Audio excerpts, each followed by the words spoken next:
Değerli hemşehrilerim, Gazze'de yaşanan insanlık dramı hepimizin yüreğini sızlatıyor. Bir halk dünyanın gözleri önünde soykırıma uğruyor. Devletimizin, sivil toplum kuruluşlarımızın ve vicdan sahibi insanlarımızın gayretlerine bizler de katkı sunmak istiyoruz. Bu doğrultuda 7 Ekim olaylarının yıl dönümünde Gazze'ye yardım kampanyası başlatıyoruz. Ben bir maaşımı Büyükşehir Belediye'mizin iştirakleri olan Esenlik ve Belsos ise bir günlük cirolarını Gazze'ye bağışlayarak bu kampanyaya destek oluyoruz. Tüm kurum ve kuruluşlarımızı, siyasi partilerimizi, iş dünyamızı ve kıymetli hemşehrilerimizi bu iyilik hareketine destek olmaya davet ediyorum.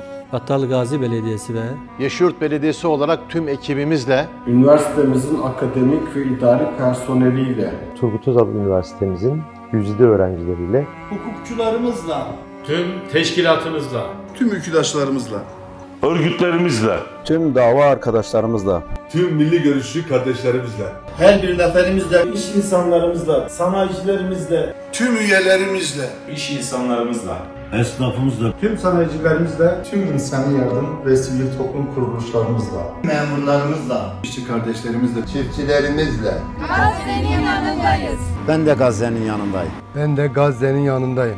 Ben de Gazze'nin yanındayım. Ben de Gazze'nin yanındayım. Ben de Gazze'nin yanındayım. Ben de Gazze'nin yanındayım. Ben de Gazze'nin yanındayım. Yardımlarımızla Gazze'li kardeşlerimizin yanındayız.